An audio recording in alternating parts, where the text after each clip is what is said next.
এটা আমার ২ বছরের পুরনো জেট প্ল্যান্ট।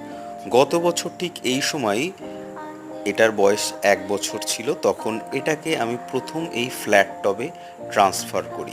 তারপর জৈব সার, কিছু হাড়ের গুঁড়ো, শিংকুচি এবং পাতা পচা সার এবং অল্প বালি মিশিয়ে গাছটাকে পটিং করেছিলাম।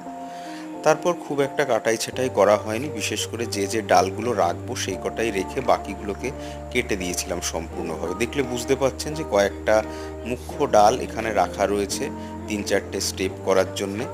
তারপর সেই ডালগুলোকে এবার কাটাই ছাঁটাই করে আবার নতুন করে এটাকে এখন খাবার প্রয়োগ করব, জৈব সার প্রয়োগ করব।